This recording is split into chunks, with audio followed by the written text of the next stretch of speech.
Good evening and welcome to Pigskin Chronicles. Playing professional football is a dream of many and a wonderful reality for only a few. And for those rare and special athletes who do get the opportunity to play football for a living, no matter how long or short their careers may be, their football experiences can make for some wonderful conversation. There's only a handful of players that can say they played in the NFL. And tonight, we've got three of them right here on one show. And we're going to talk some football. So let's get right to it. Good evening and welcome to Pigskin Chronicles. Few athletes have the ability to play professional football, and there are even fewer with the God-given talent to be one of the greats of all time. If there was ever a can't-miss running back coming out of college, the Whirly Bird was it. Welcome to Pigskin Chronicles, Tim. How you doing, buddy? Nice to see you. All right. I think wherever there was a league, Daryl's played in it. Welcome to Pigskin Chronicles, Hop. My pleasure, Larry. Nice to have you here. I want to talk about this, guys, because I've had private conversations with some of you guys, but I want to go back to last year's Super Bowl. You know, New England, St. Louis. Okay. The real story, the reason I brought it up is because being City Player of the Year is something special, but you played that whole season hurt. Yeah. Did any of you watch the baseball All-Star game last night? Oh, man. Did you see it, Sam? I didn't see it, but I read the news, and that was good enough for me. I mean, come on. Like a football player. You have... Now, you came back from your injuries at SC, right, and you had a very distinguished career. Right. At one time, they got in a pinch for a punter. Right. They said, well, Daryl punted in high school, let's put him in. Right. And well, you averaged 55 yards a punt at USC. Yeah. Well, you came out, you were the 7th player chosen, you were the 2nd running back. Even though you were runner-up in the Heisman, Barry Sanders went to the Lions on the 4th pick. You went to the Steelers on the 7th pick in the draft. Right. Were you happy about going to the Steelers? Did you think the Lions were going to take you? What happened in the draft? Now, when you were getting ready to come out your senior year at SC, you were coming out very, very highly touted. I mean, you were Dion before Dion was Dion. Probably You'd like so. to jam guys at the line, huh? You heard that too? Listen, I talked to all your friends. I know everybody. You know, I heard about you. The Vikings. Dennis Green is out. Mike Tyson, I know he's a friend of yours, Daryl, is in there now. Yeah. Mr. Moss doesn't have Carter on the other side. Well, you know, I think they're going down this year. I know you, Daryl, very well, and I know you had more talent than some of the guys that were there, but that's where some of the politics does come into football that a lot of people really aren't aware of, the politics. Where you're drafted versus not drafted, money's committed. Yeah. So finally the Steelers caved. They gave you 5 years for $5 million, which back in those days, that was huge. That was back a then, nice chunk of change. back in '89. But the fans are still, oh, can't wait to see who is this guy holding out. And Pittsburgh's a pretty, blue-collar town. Yes. Who's this hot shot, 5 years, $5 million, because one of my favorite players of all time, favorite running back of all time, happens to be your cousin, Hall of Famer. Yeah, Earl. Earl Campbell. Yeah. You were born in Texas, weren't you? This is not judgment. He was at all here. This is the wrong group to be judges, so I know it's including myself. We're talking about you too? Or what? I mean, like, listen to you over there on your horse. You got a few stories. Listen, I made my mistakes too, I know that. Hey, listen, we're getting a signal here. We got a couple minutes. Real quickly, if there's one thing about the NFL today that you're not crazy about, what is it? Short answer, Tim. If you knew then, when you were in the NFL, what you know now, of course now the whole league has changed since '93, and that the CBA, the collective bargaining agreement in '93 has changed it. You would have been in your prime about '93. If you knew then what you knew now, would you do anything differently? Yeah, I would. Well, the Steelers got off to a slow start that year, Right. But the second half of the season, you got it rolling. Yes. And the Steelers won 8 out of their last 9 games. You led the Steelers in rushing, first rookie to do that since Franco Harris. Right. You won the town over with your running ability, and the Steelers had an incredible turnaround, and they almost made it to the Super Bowl, one game away from the Super Bowl, really. And the prospects for the next year in 1990 were just sky high. You were riding on top again. Yeah. Yeah. Well, you know, Darryl, I've been out there playing ball with you. You and I have worked some other players out. I know what kind of talent you have. Right. You came out of your mama's belly with that speed. You can't coach speed. Indeed. You know, I was blessed. you know, I feel lucky to have you as my friend, Thank my you. brother. Thank you. We've been together a long Likewise, time, man. and it's going to go on Likewise. for a long time. We'll We've been remain. through a lot together. Will remain. Listen, on that note, we're going to have to wrap it up.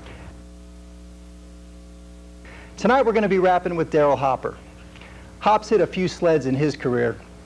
In the NFL with the Chargers and Raiders, in the CFL with Edmonton and Ottawa, in the Arena League with Arizona. I think wherever there was a league, Darryl's played in it. And they played smart football. Number one, you know, the defensive ends, both of those guys, Willie McGinnis, and the other guys, Wilkerson, both of them are 6'6". So that made Kurt Warner throw his timing patterns off. Okay, he's a spot passer. Back then, when we played ball, we played to win.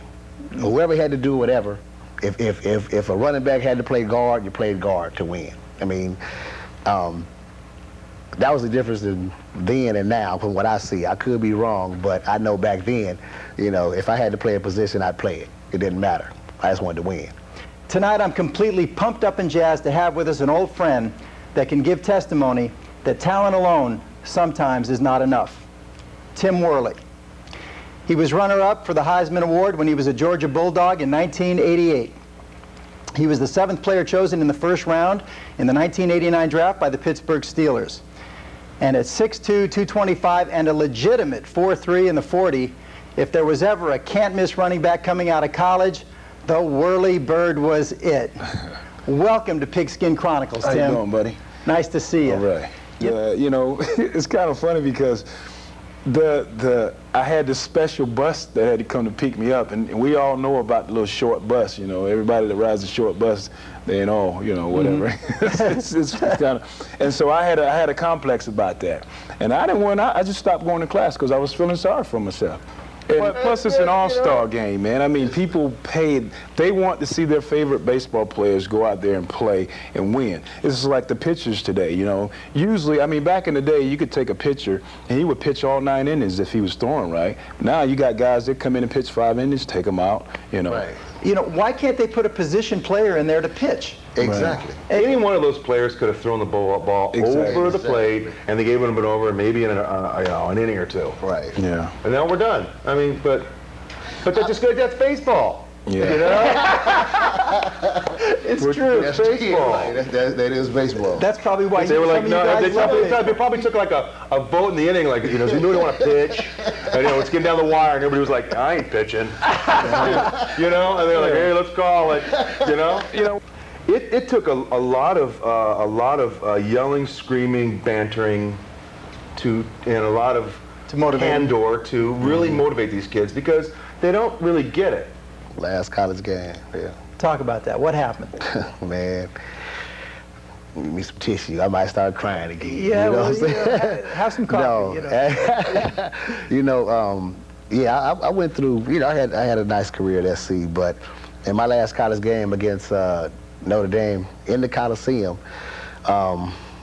which is ironic, it was the only game it ever rained. It rained for about 4 hours straight, the whole game. You know, only game through my career I played in where it rained for 4 hours straight. And SC and Notre Dame is a big rivalry. And we had a little squabble before the game. And during the second, I think it was the first or second series, it was a guy that, you know, I'm not gonna mention no names, you know, because, you know, I'm not, that's back in the day. This guy came, and after the play was over, he circled around and he kind of clipped me. And he threw all his weight on my knee, and I heard the pop. And, you know, I was kind of hoping it was something else that popped, you know, but I kind of knew what it was, and I didn't lay down on the field. I just hobbled off, you know, with the strength that I had, went to the sideline. Old Dr. Deal did the old test on him. My knee went all the way over here.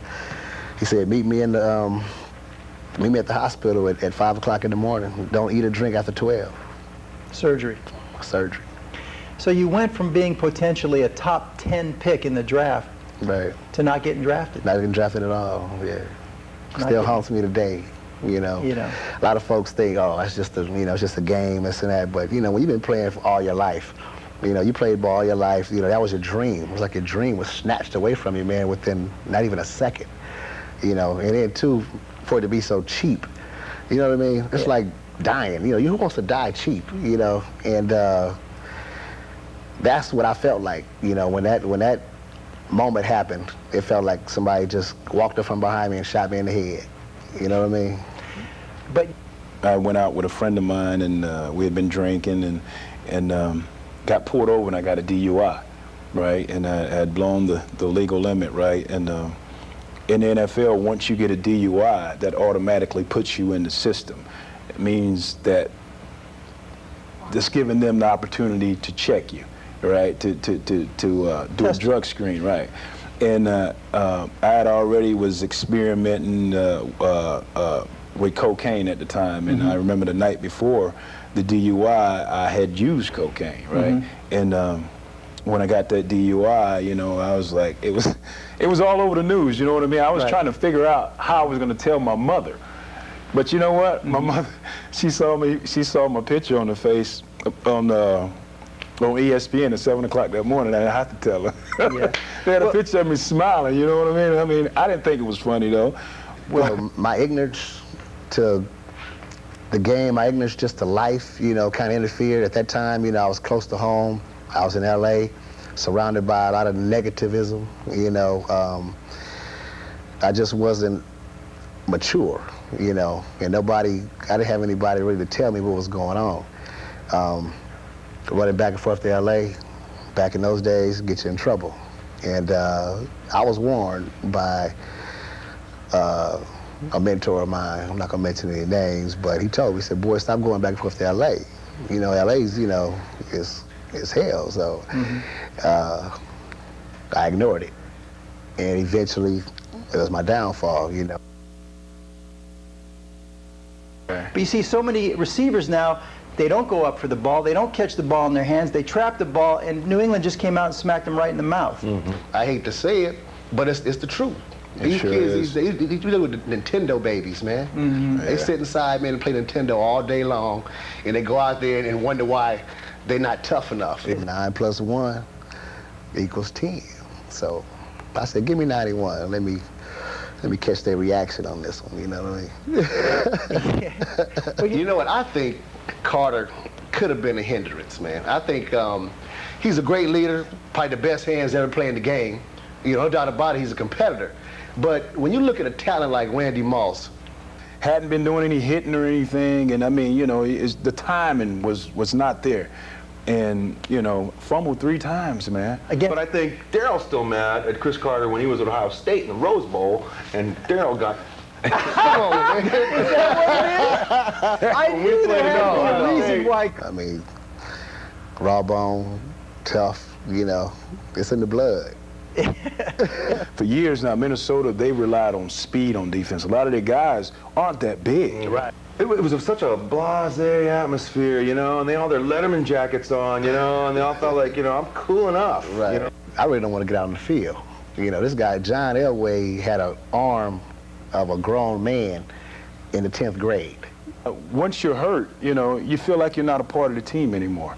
And that's the feeling that I got. And I said, hey, if I can't play, I'm not going to school. They've been saying that for years. When I was there, they were like, everybody in town talks like, oh, the old Matt, they get like teary, star-eyed, and I'm like, What do you guys think? Here I am, a 22-year-old young man, and they give you a couple $1 million to put in the bank. What do? And you got people coming at you from every angle, especially girls. At that time I was girl crazy, Yeah, I would do things differently. And yeah, I would pray to God that I would still be out there. Playing professional football can be a wonderful reality for a few. And if you're one of the few that has that God-given ability, don't waste it. You know right from wrong. Stay on the path. Don't let anybody or anything get in your way. Until next time, I'm Larry Megan. Peace, love, and all good things.